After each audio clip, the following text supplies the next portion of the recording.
Taille aux crevettes. Moins de 5 $ la portion. Même avec les crevettes. Ouais, même avec les crevettes. Les valeurs sûres. Repérez les produits à rabais chez IGA, cuisinez nos recettes et économisez. Détails sur IGA.net. Choix. Les meilleurs chroniqueurs sont ici. Régent Tremblay. Tu vas capoter. Prends ça en note tout de suite. Michel Blanc. C'est épouvantable. Le Doc Mayou. Aïe, aïe, aïe. Gilbert Delorme. Moi, je suis content en calvasse. Stéphane Monette. Ça va me faire plaisir. Jean Perron. Il va y avoir une réaction, ça, c'est sûr. Christian Page. Si tu veux la vérité, enquête. Et plusieurs autres. They are wonderful. Les meilleurs chroniqueurs sont ici. Choix. Radio X. Faites-vous votre propre opinion. Choix. 98. Radio X. À Québec, c'est Radio X. Faites-vous votre propre opinion.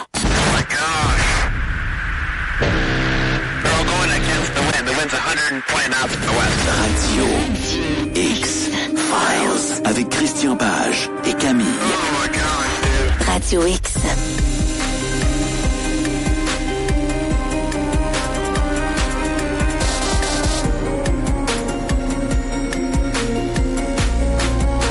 C'est déjà notre tour et vous allez voir, le temps va passer en un éclair. 19h01. Bienvenue sur les ondes de Choix 98.1 à Radio X. Vous écoutez les Radio X Files et ce soir, je suis très contente. Christian nous amène dans un environnement et dans une thématique ce soir de possession. Et pour se mettre dans le bain, voici un court extrait audio pour justement lancer la thématique de nos émissions du mardi. Nous t'attendions depuis longtemps.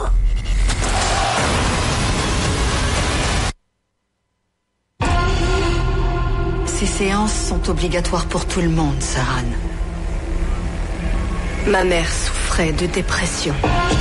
Annie, je peux entrer, ma chérie? Même si je n'étais qu'une enfant, je savais que c'était... Annie, ouvre la porte, s'il te plaît. Plus que ça. Laisse-moi entrer, Annie!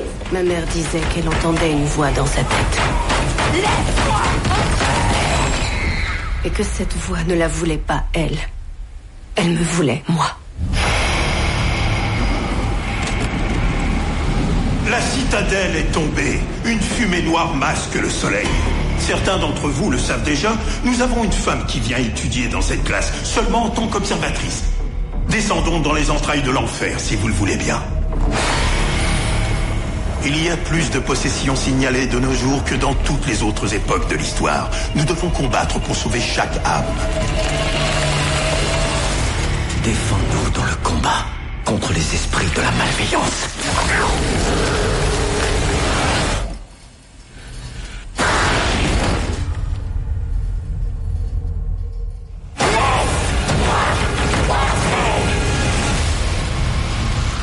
Je pense que le démon qui tourmentait Nathalie et celui qui possédait ma mère sont en fait le même.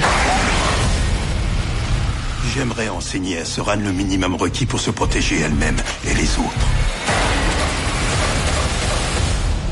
Oh my God, Christian, ça a donc l'air intense. Donc, une histoire de possession. On n'est pas dans l'exorcisme, mais on est dans l'histoire de... Je lis ici, Clara Germana Celle ou Celle? Celle. Celle. Oui, Clara Germana Celle. Et bon, ce qu'on vient d'entendre, c'est la bande audio du film, la bande-annonce du film La Proie du Diable, donc un film qui est sorti l'automne dernier, qui met en vedette Jacqueline Byers et Virginia Madsen. Et l'histoire, en fait, c'est une nonne qui va devenir exorciste, ce qui ne se fait pas en théorie à l'Église catholique. Tous les prêtres exorcistes sont essentiellement des hommes. Ouais. Et bon, c'est sûr que dans la religion catholique, il n'y a pas de prêtre femme. Les prêtres ne peuvent pas être ordonnés prêtres, mais on pourrait penser que les nonnes pourraient avoir aussi une formation d'exorcista pour procéder au rituel de l'exorcisme, ce qui n'est pas le cas. Donc, dans ce film-là, on voit, donc, on l'entend dans la bande-annonce, voilà une nonne qui va assister, parce que chaque année, Il se tient à Rome au printemps, donc ça doit être prochainement, là, généralement en mars ou en avril. Il se tient un congrès des exorcistes. Donc pendant une semaine, tous les prêtres exorcistes se réunissent et on apprend des éléments de nouvelles approches à l'exorcisme. Il faut se rappeler que c'est comme un séminaire. Oui, absolument, okay. Un séminaire avec des prêtres exorcistes. Il faut savoir que l'exorcisme, c'est vraiment une célébration liturgique, pour reprendre le terme ecclésiastique. C'est vraiment une célébration liturgique entre le prêtre exorciste et le fidèle qui se dit tourmenté ou possédé par le diable. Je sais que je me répète souvent quand on parle de l'exorcisme, mais c'est quand même important de mentionner pour les gens qui nous écoutent, qui seraient pas familiers avec ce rituel, qu'il faut savoir que l'Église catholique reconnaît deux formes d'infestation diabolique. Elle reconnaît d'abord le tourment du diable. Donc un fidèle peut être tourmenté par le diable. Donc il y a encore le contrôle de ce qu'il fait, mais il est envahi par des pensées malsaines, des pensées perverses. Il y a beaucoup de gens qui doivent être troublés par le diable. Pas mal, hein, c'est ça. La catégorie B, c'est une personne sur, je sais pas combien, 3-4 fois par semaine minimum. Tu sais, les adeptes de Pornhub, là, sont tourmentés par le diable. En quittant le site, faudrait qu'une coalition chrétienne très, très croyante place de la pub. Oubliez pas, vous êtes tourmentés par les esprits. Oui, tourmentés par le diable, vous avez des pensées pures, mes fidèles. Donc, mes fidèles abonnés. Ouais, c'est ça. On devient scabreux. Mais bon, donc on a cette première vision. Donc l'Église catholique reconnaît qu'un fidèle peut être tourmenté par le diable. Et à ce moment-là, on n'a pas besoin de faire l'exorcisme en lui-même. L'exorcisme, là encore une fois, on a deux approches en fonction de deux types de possession. Donc, dans le cas d'une personne, un fidèle qui se dit tourmenté par le diable, l'Église va simplement recommander ce qu'on appelle l'exorcisme mineur ou le petit exorcisme, qui consiste simplement à avoir des prières de libération entre le fidèle et son confesseur. Donc on se rend compte, on n'est pas là avec l'eau bénite là, du genre l'exorcisme. C'est simplement le confesseur qui rencontre le fidèle en privé et discute avec lui. C'est un peu quasiment une approche, là, une psychothérapie, là, entre le curé, le prêtre et le fidèle. Donc ça, c'est pour ce qui est de le fidèle qui se dit tourmenté par le diable. Et ensuite, on passe dans les classes majeures, là, c'est la possession diabolique. Donc, dans le cas de la possession diabolique, là encore, l'Église a des règles. Il faut quand même le dire que on n'est pas dans le secret des dieux, mais jusqu'à maintenant, on n'a jamais vu un seul cas de possession diabolique qui présentait l'ensemble des éléments qui sont proposés par l'Église. L'Église dit, pour qu'un sujet soit reconnu comme possédé par le diable, il doit faire preuve d'une force physique exceptionnelle, il doit recracher des objets étrangers, comme vomir des clous, par exemple, des trucs comme ça. Okay. Il doit être capable de faire preuve d'une certaine forme de clairvoyance. Donc, il peut dire à des gens autour de lui des événements dont il n'a pas connaissance. Il doit être capable d'identifier les démons qui l'habitent. Il y a toutes sortes d'éléments comme ça, parler dans des langues qui lui sont inconnues. Bon, on a tous ces éléments-là, et lorsqu'ils sont concomitants, le prêtre peut, à ce moment-là, considérer qu'il est en présence d'un sujet qui est possédé par le diable. Inutile de te dire que c'est bien beau dans les films, c'est bien beau sur le papier, mais à ce jour, on n'a aucun cas où une personne présentait l'ensemble de ces symptômes et qui a été documenté de manière rigoureuse. C'est bien important de dire de manière rigoureuse, parce que je sais, moi, je sais que je me répète, là, je suis un vieux monsieur, là, mais ça fait plus de 40 ans que je suis là-dedans, j'en ai rencontré beaucoup de prêtres, j'ai moi-même assisté à des rituels d'exorcisme, j'ai rencontré beaucoup de prêtres qui disaient avoir pratiqué des exorcismes, et avec des phénomènes tout à fait exceptionnels et extraordinaires, mais en dehors de leur témoignage, on n'a pas de film, on n'a pas de compte-rendu de ça. Je dirais que probablement l'exorcisme le mieux documenté du 20e siècle, malheureusement, on en a souvent parlé à l'émission, cette histoire-là est bien documentée parce qu'il s'est soldé par le décès de la possédée. C'est l'affaire Anneliese Michel qui s'est produite au milieu des années 70. Une jeune Allemande qui disait être possédée par le diable. Et à ce moment-là, on a fait des rituels d'exorcisme qui ont duré pendant 10 mois, littéralement. Là, donc, une fois semaine, les prêtres se rendaient chez Anneliese Michel pour faire ce rituel, qui était dans la maison, d'ailleurs, des Michel où ça se passait. On est à Klingenburg-Onheim, on est en Bavière. Et les Michel avaient aménagé une pièce du côté éloigné de la rue de la maison, qui est devenu un peu la chambre de l'exorcisme. Et donc les prêtres se rendaient une fois semaine pour pratiquer le rituel. Anneliese Michel, on avait fait entendre il y a quelque temps, lorsque j'avais parlé de cette histoire-là à l'émission, on avait fait entendre des enregistrements audio d'Anneliese qui vociférait contre les prêtres. Elle parlait d'une voix gutturale, sortez d'ici, un peu comme on le voit dans l'exorcisme. Elle se nourrait, elle urinait dans ses sous-vêtements, elle refusait en fait de se nourrir et de boire, donc elle mangeait des insectes qu'elle trouvait dans sa chambre, urinait dans ses sous-vêtements qu'elle essorait dans sa bouche. Et puis bon, évidemment, tout ça a entraîné progressivement un état de santé qui a été de plus en plus pathétique. Et puis éventuellement, elle est décédée. De mémoire, je pense que c'était le 1er juillet 1976. On l'a trouvée sur son lit, morte. Elle avait 22 ans. Et quand on voit les photos qui ont été prises à ce moment-là par les médecins et les policiers, on n'a pas l'impression de voir une jeune femme de 22 ans. On a l'impression de voir une survivante des camps de la mort nazis. Là. On a tous vu des images de ces gens qui n'ont plus que la peau et les os, là, au moment où on a libéré des camps comme Auschwitz et Buchenwald. Et là, on a l'impression exactement de voir ça. Donc, Anneliese a été enterrée. Et pourquoi cette histoire-là, elle est bien connue? Parce que les prêtres exorcistes ont éventuellement été accusés par la justice allemande de non-assistance à personne en danger. D'abord, homicide involontaire et non-assistance à personne en danger. Donc, il y a eu un procès.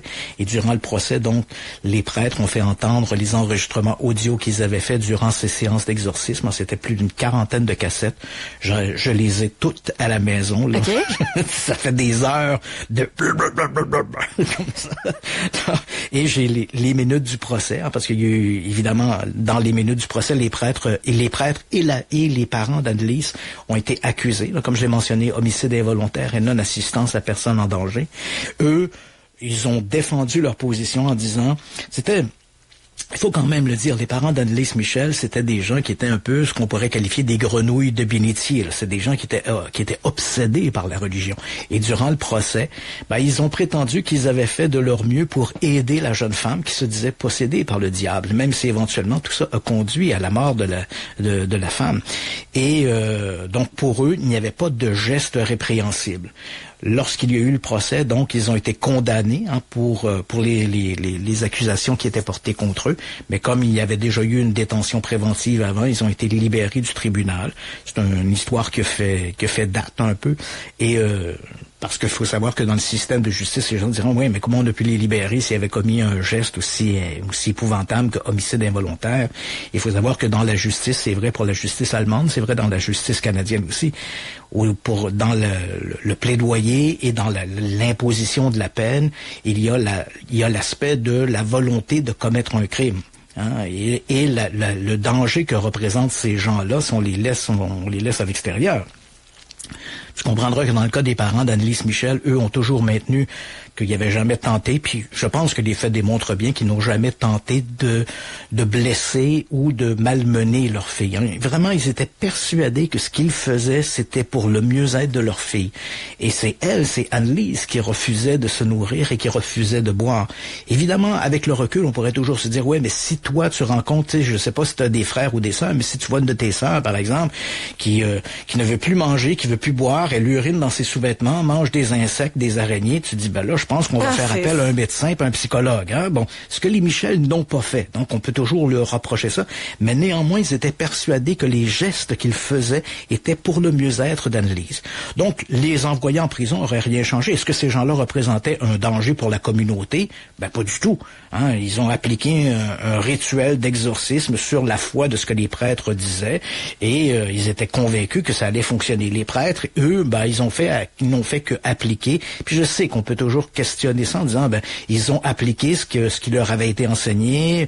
L'évêque de Wisbourg avait autorisé le grand exorcisme, comme celui qu'on voit dans le film L'Exorciste, là, avec l'eau bénite, sors de ce corps. Bon, on avait autorisé cet exorcisme, et dans ce cas-là, ils ont fait ce que les livres enseignaient. On pourrait toujours se dire, ouais, mais ça a été aussi un peu la défense des nazis au procès de Nuremberg, de dire, nous, on ne faisait qu'appliquer les ordres. Mais néanmoins, ces gens-là ont été libérés. Je crois pas qu'ils représentaient un danger. Je crois que la peine qui a été imposée, qui était comme 2 ans de détention, mais comme il avait déjà fait plusieurs mois de détention préventive. Mais c'est une histoire qui est triste. Hein. Je pense que ce qu'il faut se rappeler, c'est que ultimement, dans ce fanatisme religieux, une jeune femme de 22 ans est morte, et c'est un décès qu'on aurait certainement pu prévenir en faisant appel à des médecins. Quoique, puis je vais pas faire une émission là sur Anneliese Michel, mais au tribunal, le procès a démontré qu'il y avait des anomalies dans le cas d'Anneliese Michel. Et ça nous fait réfléchir. En tout cas, ça fait réfléchir le milieu de la psychologie ou de la psychiatrie. Parce que, et là, je vais prendre 1 minute pour dire ça, mais oui. Dans le cas d'Anneliese Michel, ce qui est ressorti durant le procès, c'est qu'elle avait des comportements qui étaient très particuliers. Et dans ces comportements, si on se réfère à des troubles mentaux, il faut savoir que la médecine traditionnelle va se référer à un gros ouvrage qui s'appelle le DSM. Oui, et qui est mis à jour régulièrement. Voilà, qui est mis à jour régulièrement et qui représente l'ensemble des symptômes et des maladies mentales. Et donc, pour décrire ça un peu aux gens qui nous écoutent, c'est un peu comme un grand dictionnaire. Vous cherchez le mot schizophrénie, vous allez à la lettre S, vous allez trouver schizophrénie, et là on vous dit, voici ce que c'est la schizophrénie. On nous donne la description de la maladie, les symptômes les plus courants. Et en théorie, généralement, si on rencontre un psychologue et un psychiatre, supposons qu'il y a 10 symptômes qui sont présentés. Si vous présentez 5 des 10 symptômes inscrits dans le DSM, le médecin pourra définir que vous souffrez de schizophrénie. Donc, dans le cas présent, quand on regarde Anneliese Michel, elle présentait des comportements qui ressemblaient, qui étaient proches de la névrose. Elle avait, à d'autres moments, elle présentait des symptômes qui étaient proches justement de la schizophrénie. À d'autres moments, on avait l'impression qu'elle souffrait d'une névrose. À d'autres moments, on croyait qu'elle souffrait d'une forme de démence. Or, quand on se réfère au DSM, une maladie qui présente ce type de symptômes, communément, ça n'existe pas. Il n'y a pas une maladie qui est définie dans le DSM qui dit, voici, cette maladie-là présente un petit peu de schizophrénie, un petit peu de névrose, un petit peu de psychose. Ça n'existe pas, tu comprends? Okay. Donc, les médecins qui se sont penchés là-dessus, ils ont dit, voilà, Anneliese Michel, évidemment, on croit les médecins, c'est parce que ça a été vraiment un bras de fer entre le religieux et le médical. Mais si on se réfère au côté médical, laissons le côté religieux au saint et au bon Dieu. Mais si on se réfère au côté médical, ce que l'affaire Anneliese Michel nous montre, ça met en évidence ce que maintenant les psychologues et les psychiatres qui s'intéressent à ces sujets-là appellent maintenant le syndrome du possédé. C'est-à-dire, c'est quelqu'un qui présente un ensemble de symptômes mal définis par le DSM et qui présente des comportements comme si la personne était possédée par le diable ou par une entité. Est-ce qu'elle est réellement possédée? Ce n'est pas à la science de répondre à cette question-là. On va laisser ça à la foi. Mais les comportements sont de ce type-là. Et ça, il n'y a pas de maladie clairement définie dans le DSM. Et l'affaire Anneliese Michel représente donc, d'une certaine façon, une énigme médicale. Quels étaient les troubles psychologiques ou psychiatriques dont souffrait Anneliese Michel, qui a entraîné, qui ont alimenté ces comportements qui a brouillé les cartes, c'est ça? Oui, qui étaient tout à fait erratiques. Parce qu'il faut le dire aussi, les parents d'Anneliese Michel sont pas passés de troubles de comportement à l'exorcisme. Il faut savoir que ces gens-là ont été abandonnés par la médecine. Lorsque Anneliese a commencé à présenter ses premiers troubles, elle avait 15 ou 16 ans, ça a commencé par des troubles comme si elle avait des absences, elle est allée voir les médecins, on a passé des encéphalogrammes. Là, les médecins ont dit, on ne voit rien, mais comme les comportements étaient proches de l'épilepsie, on s'est dit, elle doit souffrir d'une forme d'épilepsie épilepsie relativement légère. Donc on lui a prescrit des anticonvulsifs. Et ça n'a pas réglé le problème. Elle est retournée voir d'autres médecins qui ont donné d'autres anticonvulsifs. D'ailleurs, des anticonvulsifs qui ne s'appliquaient pas en fonction déjà des anticonvulsifs qu'elle prenait. C'était comme, il faut être fou raide pour prendre ces deux types d'anticonvulsifs. Ensemble, ça a créé d'autres problèmes. Voilà, c'est ça. Donc, là, ça entraînait d'autres. Et au fur et à mesure qu'on progressait dans cette voie-là, jamais la médecine est arrivée avec un diagnostic clair. Jamais les encéphalogrammes n'ont présenté un trouble particulier qui était bien défini.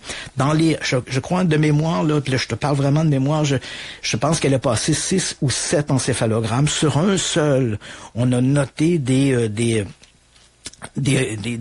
courbes qui étaient légèrement anormales, qui laissaient sous-tendre une possible épilepsie.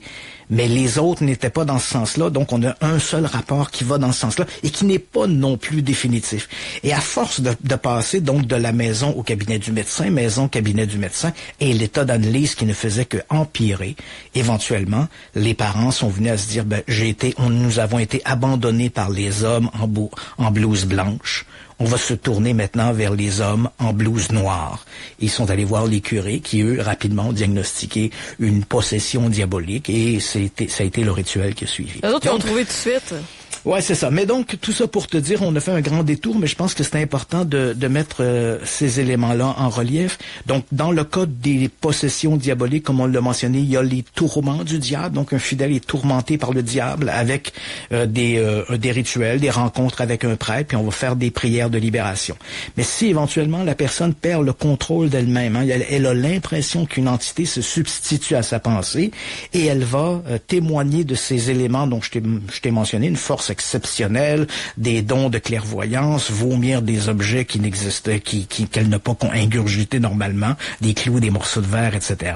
Elle reconnaît des démons, elle parle des langues qu'elle ne connaît pas. En théorie, si elle présente tous ces symptômes-là, un prêtre pourra à ce moment-là recommander un grand exorcisme. Et le grand exorcisme, c'est le combat qu'on voit dans les films de possession diabolique, l'eau bénite et sort de ce corps. Bon, c'est exactement ce que l'on voit. Et ça se fait généralement avec l'aval de l'évêque de la paroisse ou du diocèse qui va dire, voilà, je vais autoriser l'exorcisme. Donc, on n'a pas vraiment de cas bien documentés de ces soi-disant possessions diaboliques. Et c'est vrai qu'il y a, ici, on est vraiment sur un terrain qui affronte l'aspect spirituel de la chose et l'aspect médical. Pour les médecins, il n'y a pas de possession diabolique, il n'y a simplement que des gens malades qui peuvent présenter des pathologies très étranges, comme dans le cas d'Annelise Michel, mais on reste quand même dans l'univers du trouble psychiatrique ou psychologique. Alors que, évidemment, le religieux, lui, parle davantage d'une entité invisible qui va prendre possession du corps. Et il faut savoir que même si les années passent, même si on est en 2023, la possession diabolique, elle est tout à fait à la mode au Vatican. C'est pas quelque chose qui est un reliquat du passé qui date du Moyen Âge. Et d'ailleurs, la seule chose qui a changé un peu dans l'exorcisme depuis, je dirais, un siècle, on avait le dernier rituel de l'exorcisme, il datait au départ, celui qu'on utilisait dans les églises, comme celui qu'on voit dans le film L'Exorciste, quand le prêtre parle en latin puis il dit « sors de ce corps ». Il faut savoir que ce rituel datait du début du XVIIe siècle. Et il n'avait pas été modifié jusqu'aux années 1980, durant le pontificat de Jean-Paul II. Et c'est Jean-Paul II qui a demandé une révision du rituel de l'exorcisme. Et la seule chose vraiment qui a changé dans ce nouveau rituel de l'exorcisme, c'est qu'on a inclus la médecine, ce qui n'existait pas au XVIIe siècle. C'était essentiellement le prêtre et le fidèle. Avec la réécriture du rituel de l'exorcisme, c'est à peu près resté la même chose, sauf que avant d'autoriser un exorcisme, le prêtre doit s'assurer que des médecins psychologues ou psychiatres ont évalué le malade et qu'ils ont conclu qu'il ne s'agissait pas d'un trouble psychiatrique. C'est à peu près la seule chose qui a été ajoutée dans le rituel, et ça a été sous le pontificat de Jean-Paul II. Et c'est exactement ce rituel qu'on utilise encore aujourd'hui pour faire ces rituels d'exorcisme. Donc le film dont on parle, c'est La proie du diable. C'est ça, c'est l'histoire d'une nonne qui va assister à l'un de ces congrès d'exorcisme et éventuellement elle va commencer elle-même à pratiquer des exorcismes. Elle va devenir donc la première nonne exorciste du Vatican.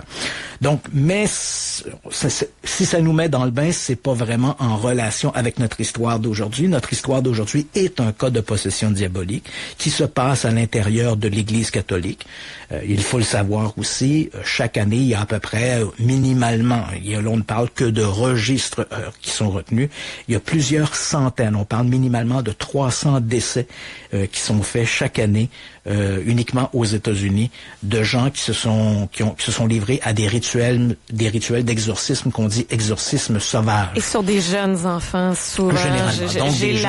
J'ai un côté malsain de cliquer sur ces articles-là parce que lui-même fascine. Mais... Donc des gens un peu zélés qui, en dehors de l'Église, décident de s'improviser exorcistes. Ils vont faire des rituels puis qui vont se terminer. Là, on parle 300, ça n'est qu'uniquement aux États-Unis.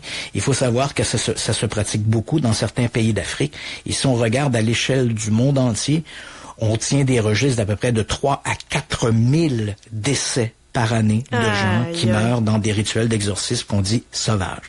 Il y a des endroits qu'on peut comprendre, hein, par la culture. Ouais, c'est ça, géographiquement parlant. C'est ça, tu sais, si des gens, par exemple, dans la culture, on comprend que des gens qui sont très superstitieux dans certaines régions d'Afrique, où tout, hein, les esprits malfaisants sont les vecteurs des troubles, hein. Ouais. Si quelqu'un est malade, c'est le diable. S'il y a une chasseresse, c'est le diable, hein, ou ce sont des esprits malfaisants. Et que ces gens-là qui n'ont pas, qui sont un peu éloignés de la médecine occidentale, vont faire appel à dans le camp d'Afrique, par exemple, on va faire appel à des marabouts, des espèces de sorciers qui vont pratiquer des rituels de magie, de sorcellerie, qui sont assez voisins du rituel de l'exorcisme, mais d'une manière un peu plus païenne. Et puis ça peut se terminer par un décès. Ça, on peut le comprendre.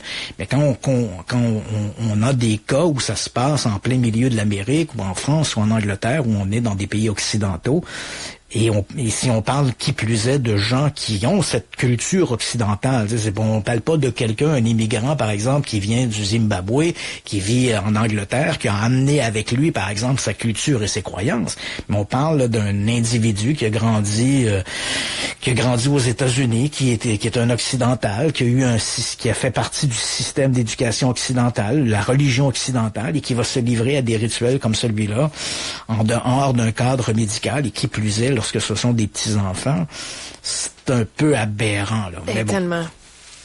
Mais notre histoire d'aujourd'hui, tout ça pour dire que généralement, dans des émissions de télé ou de radio, lorsque l'on parle de possession diabolique, les cas qui reviennent les plus souvent sont bien sûr l'histoire d'Annelise Michel, dont je t'ai parlé, qui est le cas sans aucun doute le mieux documenté. Et le second cas dont on parle beaucoup, c'est celui... généralement, on l'appelle Robbie Mannheim, qui est un pseudonyme. Son véritable nom, c'est Ronald Unkeler. C'est un cas de possession diabolique qui remonte à 1949 et c'est l'histoire qui a inspiré le film L'Exorciste de 1973. Donc, cette histoire-là était un véritable cas de possession diabolique, entre guillemets, qui avait débuté en banlieue de Washington, D.C. Et ensuite, en banlieue de Washington, D.C., on est à Cottage City.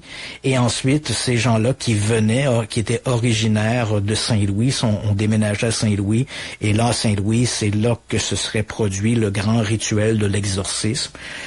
Dans le cas du film de 1973, on a transposé l'action dans les années 70 là, pour éviter le décalage.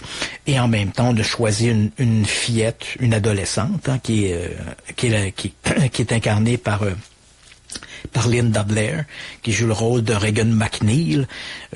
Ça, c'était un choix éditorial de l'auteur, du scénariste. Mais dans la réalité, c'était un jeune garçon de 14 ans qui s'appelait Ronald Unkeler, qui est décédé d'ailleurs tout récemment. Hein. Je crois que Ronald Unkeler est décédé il y a 2 ou 3 ans. Moi, j'y avais parlé une fois au téléphone. On parle au fin des années 90, début des années 2000. Je lui avais parlé au téléphone. Il était très réticent à parler de cette histoire-là. Là. Et d'autant plus que peu de gens connaissaient sa véritable identité, puisque tous les comptes rendus qui avaient été faits, et même les livres qui avaient été écrits sur son histoire, le désignaient toujours sous un pseudonyme. Le pseudonyme le plus connu était Robbie Mannheim. Alors, le fait de découvrir que son véritable nom était Ronald Unkeler, ça l'a un peu surpris, mais bon, bref. Et on dit souvent que le cas de Ronald Unkeler, de ce cas de 1949, est l'un des cas les mieux documentés aussi, avec celui d'Annelise Michel. Je suis pas tout à fait d'accord parce que en dehors des comptes rendus religieux, dans le cas de Ronald Unkeler, on n'a à peu près aucune expertise médicale qui a été rapportée. Donc, on est vraiment dans une vision très religieuse. C'est vrai qu'on a un compte rendu qui était bien détaillé, dans la mesure où les prêtres exorcistes qui ont procédé au rituel avec Ronald Unkeler tenaient un journal quotidien. Donc, ils rapportaient tout ce qu'ils observaient sur les lieux, parlaient avec Ronald, donc ils écrivaient à peu près tout. Donc, on a une bonne vision de l'intérieur en fonction de ce que les prêtres pouvaient observer, mais il aurait été intéressant également d'avoir des évaluations psychologiques ou psychiatriques, ce que l'on n'a pas vraiment dans le cas de Ronald Unkeler et qu'on a dans le cas d'Annelise Michel. Notre histoire de ce soir, elle est beaucoup moins connue. C'est une histoire de possession diabolique qui est très intéressante pour plusieurs éléments et où on trouve à la fois une certaine forme de satanisme, on trouve également la possession diabolique. Ça se passe également dans un cadre religieux tout à fait catholique, mais dans une région du monde qui est très éloignée du monde occidental. Donc notre histoire d'aujourd'hui se passe dans une petite congrégation catholique, de la congrégation catholique de Marianne Hall, qui se trouve à Onmenzento, en Afrique du Sud. Donc là, on se dit, à Monsanto, tu dis, c'est l'Afrique du Sud, ça doit être encore des gens qui ont des croyances marginales, païennes, avec des sorciers. Pas du tout. On est dans une communauté, c'est vrai que notre possédé en question, tu l'as mentionné en début d'émission, c'est le cas de Clara Germana Sellé. C'est une jeune femme qui est une africaine noire et qui vient d'une tribu, la tribu des Bantus. Donc c'est une tribu avec ses croyances et ses superstitions. Mais ses parents se sont convertis à l'Église catholique. La jeune fille a été baptisée. Et à l'âge de 4 ans, donc, elle va être confiée. Ses parents ne peuvent pas la garder, donc ils vont la confier à une mission religieuse qui est en place, qui est la mission Saint-Michel. Et c'est une mission religieuse qui est dirigée par des Allemands qui ont été très populaires au début, qui étaient très omniprésents en Afrique du Sud ou dans la première moitié du 20e siècle. Et notre histoire se passe en 1906. Donc, on a cette jeune fille qui, elle, est née en 1890. On fait un bond dans le temps. Elle a été confiée à cette mission religieuse catholique et on la retrouve donc à l'âge de 16 ans. Elle vit donc littéralement depuis 12 ans au sein de cette congrégation religieuse. Elle va à l'école. La congrégation est administrée principalement par des femmes. Elle est dans une partie de la mission qui est contrôlée par des nonnes. Et il y a des dortoirs avec plein de jeunes filles. Et les rapports démontrent qu'à ce moment-là, c'est une jeune femme qui est tout à fait normale. Elle n'a pas de comportement particulier. Elle s'insère bien dans la communauté. Elle est assidue à ses cours à l'école, tout ça. Donc, jusqu'à ce moment-là, absolument rien, sans histoire. Et puis voilà que le 5 juillet 1906, notre Clara, qui est âgée de 16 ans, va croiser un des confesseurs de la mission, le père Eramus Horner, et elle va lui remettre un papier. Et sur le papier, c'est gribouillé quelque chose du genre j'ai fait un pacte avec le diable, j'ai vendu mon âme, et là en dessous il y a comme une espèce de note écrite je vends mon âme au diable, blablabla, et c'est signé Clara. Évidemment, pour le père Horner, c'est un fantasme d'une adolescente de 16 ans qui veut un peu s'exprimer contre l'ordre établi, contre l'autorité. Puis tu comprends qu'elle vit depuis 12 ans au sein de cette mission religieuse. Donc des bondieuseries, elle essaie c'est un peu comme une façon de marquer le pas contre les bondieuseries qui sont imposées, puis les croyances, puis la religion, les Notre Père, les Je vous salue Marie, matin et soir. Donc, c'est un petit peu la période pour se rebeller, là. Ah ouais, absolument. Puis c'est une adolescente, tu sais. Fait que le père Horner, qui est pas un imbécile, voit ça, ça le fait sourire, puis merci, bonsoir. On se dit que l'affaire va être vite oubliée. Mais les choses se passent différemment. À partir de ce jour, les comportements de Clara vont commencer à changer. Elle devient de plus en plus agressive avec ses compagnes de classe, ses compagnes de dortoir. Hein. Elle couche dans un dortoir qui compte à peu près une vingtaine d'adolescentes. Elle devient de plus en plus agressive envers ses autres adolescentes. Il y a des insultes verbales qu'elle multiplie. Elle est colérique. Et parfois, elle parle avec une voix gutturale de cette manière-là. On a l'impression qu'elle tombe dans des espèces de transe, et on va dire que des gens l'entendent parfois parler une langue inconnue ou des langues inconnues. Plus tard, les rapports vont dire qu'elle pouvait comprendre et parler le français, le polonais, le scandinave, mais ça reste encore à démontrer. Mais c'est vrai que les comptes rendus faits par les nonnes, par les gens qui étaient sur place, disent on avait l'impression elle parlait des langues étrangères, et certains qui étaient familiers avec, comme par exemple le français ou familiers avec le suédois, disaient reconnaître des mots, des phrases en suédois. Donc c'est resté, mais faisait-elle réellement de ce qu'on appelle de la xénoglossie? Ça reste difficile à prouver. Mais bref, c'est un des comportements. Elle présente plusieurs des comportements qui sont associés à la possession diabolique. Hein.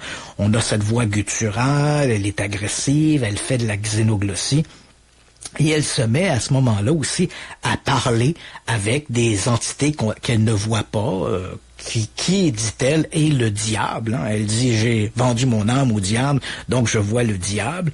Et elle fait preuve, semble-t-il, d'une forme de clairvoyance avec les autres jeunes filles, les adolescentes, qui partagent avec elle le même dortoir.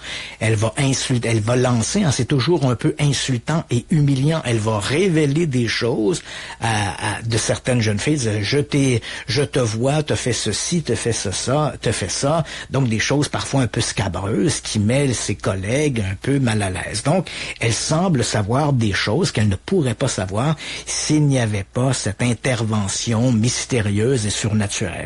Le 20 août, qui va être une date très importante, elle est dans son lit, elle se met à hurler, elle déchire ses vêtements, elle démolit une partie du lit. En fait, c'est un des montants en bois qu'elle va briser, et elle se met à rouler dans le lit en émettant des sons qui sont gutturaux.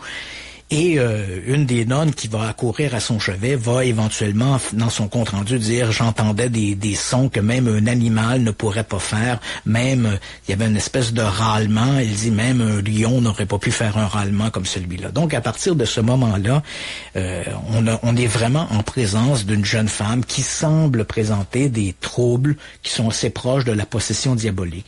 Dans des moments de lucidité, hein, parce qu'elle n'est pas toujours dans cet état-là, dans des moments de lucidité, elle demande aux nonnes, qui sont les surveillantes du dortoir, elle demande aux nonnes de contacter le père Horner, parce qu'elle dit... J'ai besoin de me confesser, j'ai fait un pacte avec le diable, je veux faire une pleine confession, je veux avoir la bénédiction du père Horner. Et en même temps qu'elle fait ça, elle dit aux nonnes, vous devez faire vite. Elle presse le pendant, vous faites vite parce que je sais que le diable veut m'avoir. Le diable est en moi, le diable va me faire mourir, je vais être la victime du diable. Faites vite, faites vite. Mais évidemment, les sœurs sont plutôt... d'abord, les sœurs en parlent entre elles, elles vont en parler à la mère supérieure, qui, elle, prend pas ça très au sérieux. Comme tu l'as si bien mentionné, c'est une adolescente qui est troublée, et là, on se dit, est-ce qu'elle est pas en train de jouer la comédie en faisant tout ça, tu sais? Et on l'apprend parfois, elle est seule dans sa chambre, et elle s'adresse à cette entité invisible qui est probable, qu'elle dit être le diable. Elle lui dit...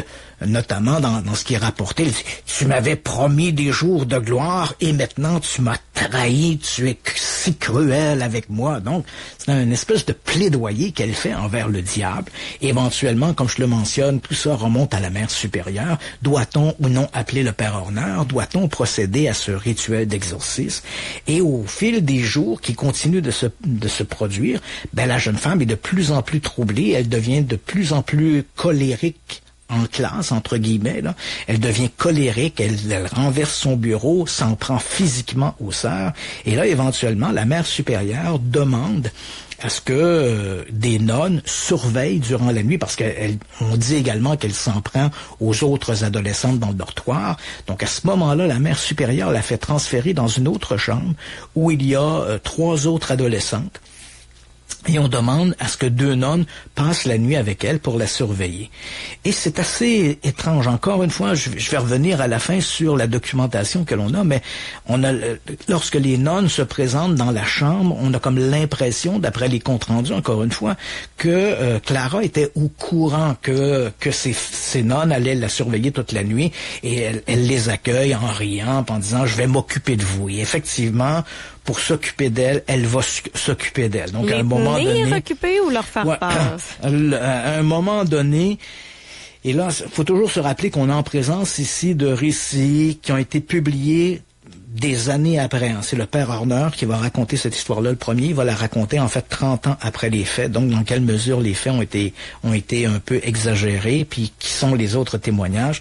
Mais il rapporte donc que les nonnes qui étaient là ce soir-là, à un moment donné, Clara donc va parler d'une voix gutturale, les insulte, lance des obscénités, et puis à un moment donné, elle va se lever très rapidement, courir vers la porte, elle va barrer la porte, et garder la clé dans sa main. Donc, on est comme coincé à l'intérieur de la chambre. Et là, elle va s'en prendre physiquement aux 2 nonnes. Elle saute dessus, elle les agresse, déchire leurs vêtements avec le foulard de l'une des nonnes. Elle va tenter de l'étrangler.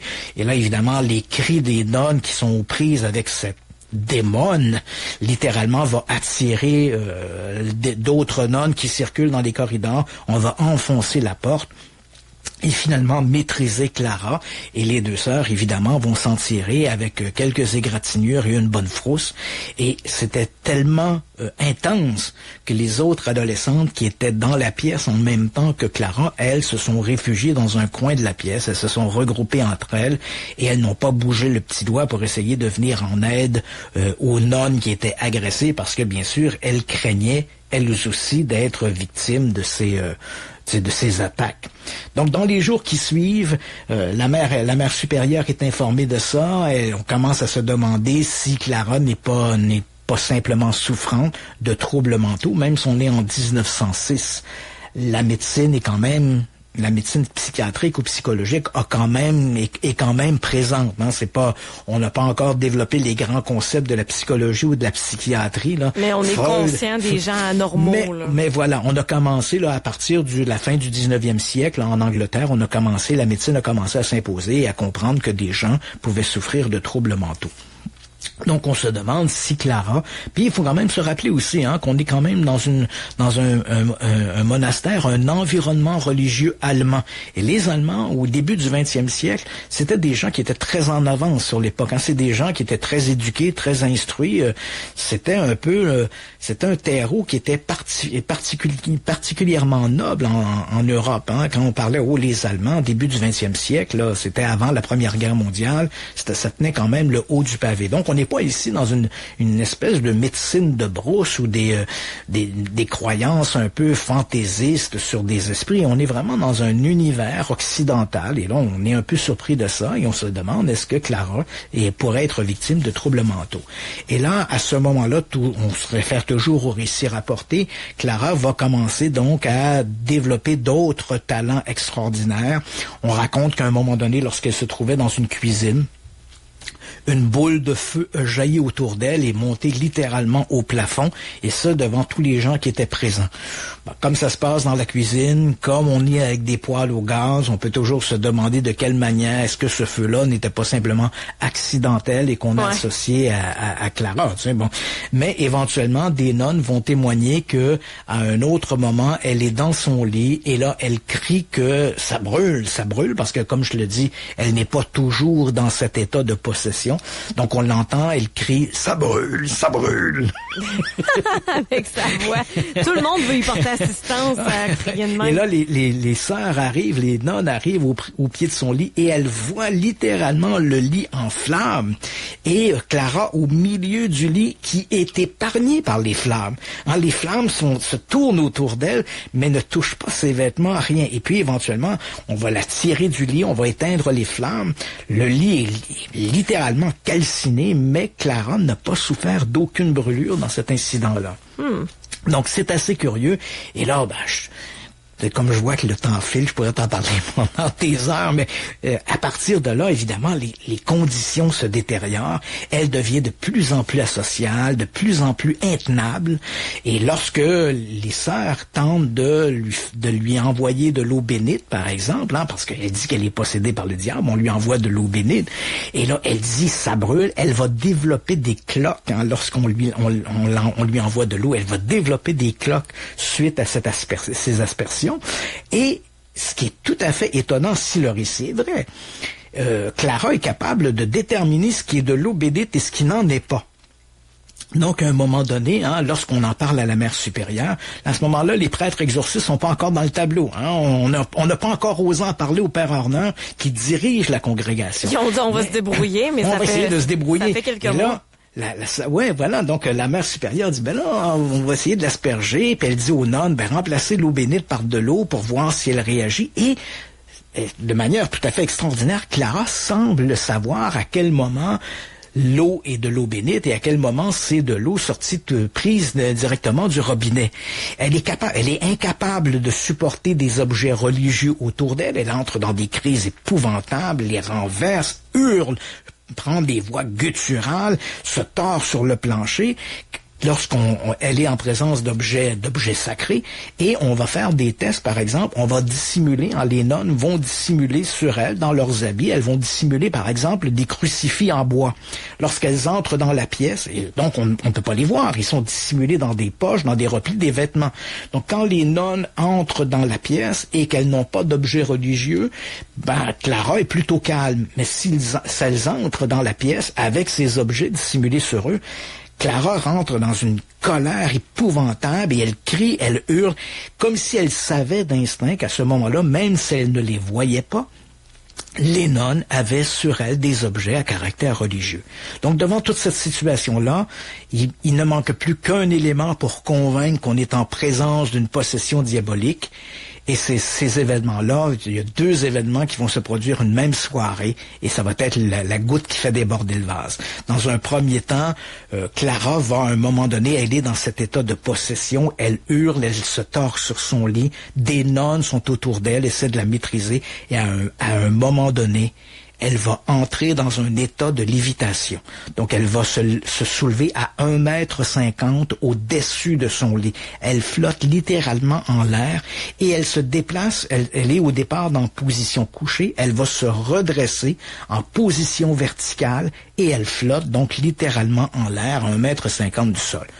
J'avoue de toi à moi, quand j'ai lu le compte-rendu, je me suis dit, j'aurais bien voulu assister à ça.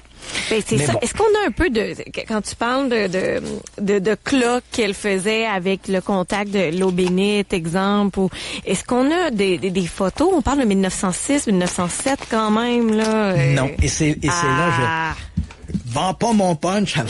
Non, mais là, on veut des preuves. Oui, c'est exactement ce qu'on dit. Mais là, à ce moment-là, donc, il y a Clara qui est dans son état de lévitation et à un moment donné, on lui lance de l'eau bénite.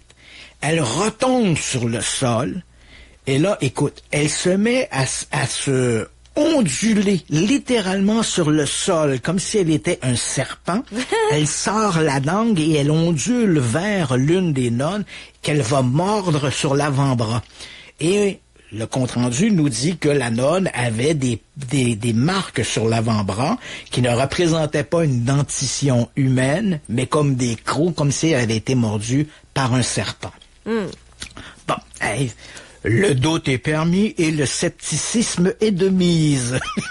Mais bref, cet événement-là est l'élément déclencheur. À ce moment-là, les nonnes vont décider de se confier au père Horner en lui disant, voilà, il y a ces événements-là qui se passent. Le père Horner va faire quelques rencontres avec Clara.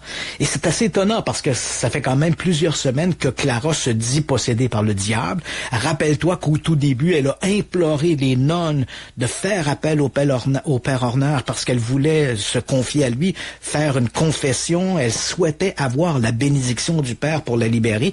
Mais néanmoins, on a laissé traîner la situation pendant des jours, sinon des semaines. Et ce n'est finalement que le 10 septembre. Donc, tu comprends, entre le 20 août, où le phénomène a commencé, et le 10 septembre, on a quand même une vingtaine de jours qui se sont écoulés sans qu'on ait rien fait.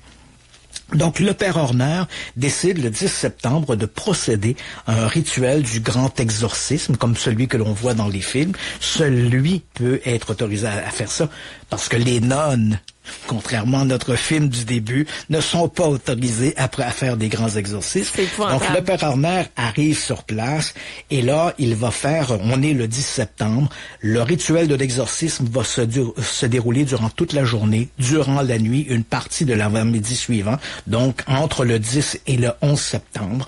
Il est accompagné d'un autre prêtre novice, le père Mansuetti, qui lui va tenter de maintenir la jeune fille qui est apparemment intenable. Et là, écoute, les détails sont tout à fait scabreux. Là. Elle crache sur les prêtres, urine sur les prêtres, s'exhibe de manière indécente, se masturbe devant les prêtres. Donc, disons-le, parlons de l'éléphant dans la pièce. Donc, tout ce que tu peux t'imaginer de situations excessivement scabreuses, les mots sont tout à fait ignobles. Elle crache dès qu'on lui présente des crucifix ou des bondieuseries, elle crache ou va uriner là-dessus. Elle va déféquer également dans son lit. My God! C'est vraiment une situation extrême. Et puis éventuellement, la voix du diable va parler et la voix du diable annonce « Je vais me libérer cette âme par un acte de lévitation ». C'est ce qu'il annonce. Donc, on est là, on fait ce rituel qui perdure, comme je l'ai mentionné, toute la nuit et une partie de l'avant-midi. Et soudain, alors que le rituel se tient dans la chapelle de la congrégation, il y a 170 personnes qui sont là. Donc, il y a toute la congrégation qui sont là, à la fois les nonnes, également les prêtres qui officient à l'intérieur de la communauté. Ils sont tous réunis, il y en a 170. Et puis, soudain, on entend comme un claquement dans l'air. Et Clara va se soulever encore une fois à 1,50 m. Elle est littéralement dans un état de léthargie. Elle se soulève à 1,50 m au-dessus du sol, au vu et au su de tous les gens qui sont autour d'elle. Et elle va demeurer comme ça quelques secondes avant de retomber dans son lit, complètement évanouie, complètement elle a complètement perdu conscience. Et à partir de là, elle va se réveiller et va annoncer au prêtre Horner et tous les gens de la congrégation qu'elle est libérée, que le diable est parti. Oh. Et effectivement, durant les semaines et les mois qui vont suivre, elle ne représentera pas d'autres symptômes semblables. Mais bon, au printemps, c'est toujours selon les comptes rendus que l'on a, au printemps de 1907, elle va confier au père Horner qu'elle se sent à nouveau troublée par le diable. Elle avoue qu'elle a pas fait un pacte avec le diable, mais elle s'est adonnée à des sciences occultes. On laisse sous-entendre qu'elle aurait peut-être utilisé un Ouija ou des mécanismes qui sont connus, parce que bon, c'est pas nouveau, là, le Ouija, là, ça s'est développé au 19e siècle, donc des mécanismes pour contacter des esprits. Elle dit s'être adonnée à ce type de sciences occultes. Elle se sent de nouveau envahie par ces forces des ténèbres, et le prêtre, le père Horner va faire à ce moment-là un nouvel exorcisme qui va se tenir le 24 avril 1907. Et l'exorcisme va se tenir durant toute une nuit. Et au lendemain, Clara va dire, je me sens libérée. Et à ce moment-là, elle ne sera plus apparemment inquiétée par ces présences maléfiques. Ce qui est advenu de Clara est plus litigieux. On ne sait pas trop. Ce qu'on raconte généralement dans les notes biographiques, on nous dit qu'elle serait décédée en 1912 d'un arrêt cardiaque alors qu'elle avait 22 ans. C'est jeune. Oui, c'est très jeune. D'autres récits nous parlent qu'elle serait décédée le 14 mars 1913 de la tuberculose. Je pense que cette hypothèse est plus vraisemblable parce que c'est vrai qu'à partir de 1912 jusqu'en 1914, en Afrique du Sud, il y a eu énormément de cas de tuberculose. Donc, il serait pas étonnant qu'elle ait été l'une de ces victimes de la tuberculose.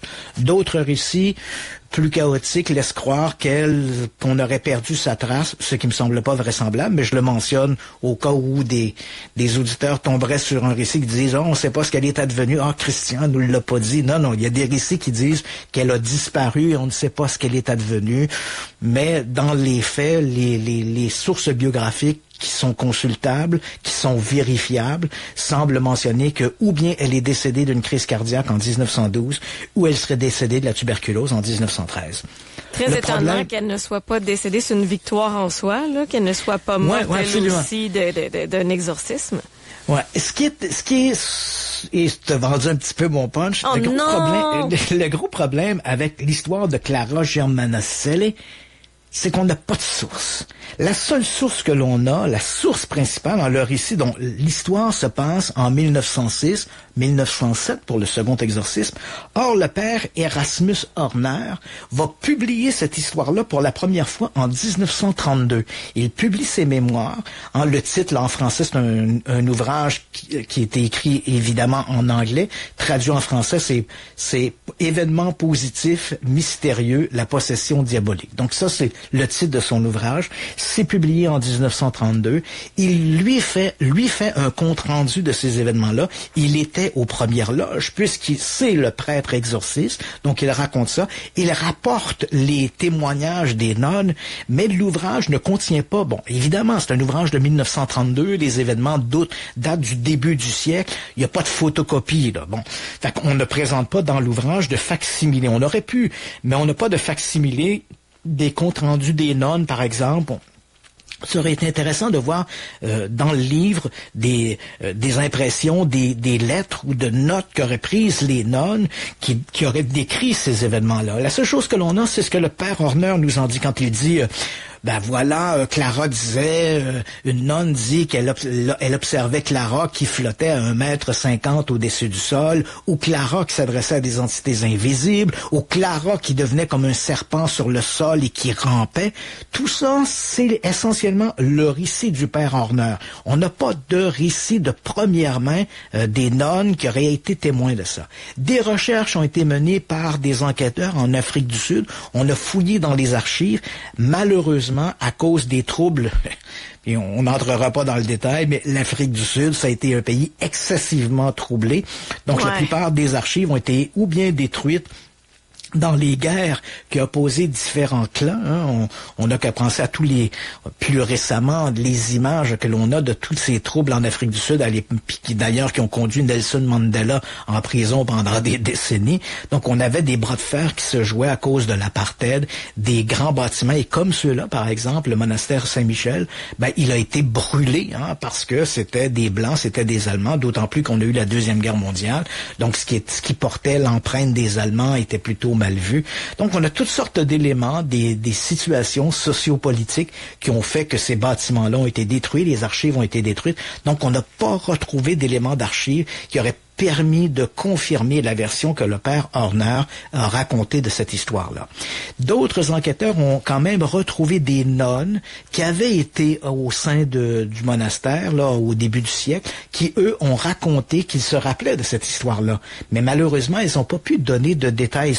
Elles s'en rappelaient. Oui, on en parlait entre nous. Je connais sœur une telle ou sœur une telle qui a vu ceci, qui a vu cela. Mais ça restait dans l'univers de la rumeur.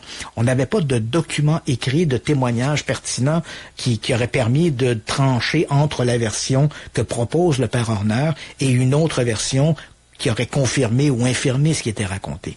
Quant à l'élément de la photographie, tu fais bien de le mentionner, c'est vrai qu'à ce moment-là, la photographie existait. C'était quand même un moyen qui était relativement difficile. Il faut se rappeler qu'à l'époque, au début du siècle, la prise des photos demandait de mettre un appareil photo qui contenait cette espèce de chambre noire, le fameux voile derrière. Le photographe demandait aux gens. C'est pour ça d'ailleurs que les gens, comme le temps de la prise de vue était très très long, le photographe disait aux gens, faut pas que vous bougiez. Et c'est pour ça, quand on regarde des photos prises à la fin du 19e siècle, début du 20e siècle, on a l'impression que les gens ont toujours un air très austère. Tu sais, Saint-Claude debout, ils sourient pas, ils bougent pas, rien. c'est parce que c'était à la recommandation du photographe. Ah non, faut pas exact, que vous bougiez. ça a changé. Faut pas bouger du tout. Plus j'y pense, Christian, plus je me dis ça devait être un objet de luxe en plus, on parle de l'Afrique. Bien sûr. Et qui avaient des photos, c'était les gens qui avaient des appareils photos chez eux ou les gens qui étaient en moyen de faire appel à des photographes, c'était les mieux nantis. Alors qu'ici, il faut quand même se rappeler qu'on est dans un milieu religieux, on est dans un orphelinat, on a des enfants qui sont littéralement, entre guillemets, là, des rejets, parce que ce sont tous des enfants qui ont été abandonnés. Donc, on est dans on comprend également que les gens triment dur pour pouvoir avoir les argents nécessaires pour prendre soin de toutes ces bouches et l'éducation de ces enfants, éducation, entre guillemets, qui était, somme toute, plutôt bien dans un orphelinat qui était géré par des Européens, alors que on comprend que dans d'autres régions d'Afrique, l'éducation était tout à fait absente. Mais on est dans une situation qui était plus difficile. Donc, est-ce que c'est étonnant qu'on n'ait pas de photos? Non. Si ces événements-là se seraient produits en 1970 ou 1980, je pense que là, on pourrait sérieusement se questionner pourquoi n'a-t-on pas pris de photos? Mais, bon, comme ça se passe en 1906, on peut toujours trouver une excuse. Ça ne veut pas dire que ça s'est produit, ça ne confirme pas la réalité de cet événement-là, mais c'est quand même une histoire qui est très intéressante et c'est dommage que le père Horner ne nous fournisse, parce qu'on a quand même un récit d'un prêtre de première main qui était là, et c'est un récit qui est très ancien, qui nous ramène au début du 20e siècle, donc ce n'est pas une histoire comme la possession de Québec, là, de Barbalé en 1660, dont on a quand même des comptes rendus, mais qui se passe à Beauport. Mais on est plus proche de nous, mais malheureusement, on n'a pas d'autres récits qui nous permet d'infirmer ou de confirmer. Le seul récit que l'on a, c'est celui du père Horner, donc on doit tenir à composer avec. Et encore une fois, il est dommage, comme on est avant également la réécriture du nouveau rituel d'exorcisme qui sera fait sous le pontificat de Jean-Paul II au début des années 80, en fait, en 1984. Donc là, ici, on est bien avant, on est 70 ans plus tôt. Donc on a utilisé pour le rituel de l'exorcisme le vieux rituel qui datait du début du 17e siècle. Donc on s'imagine que le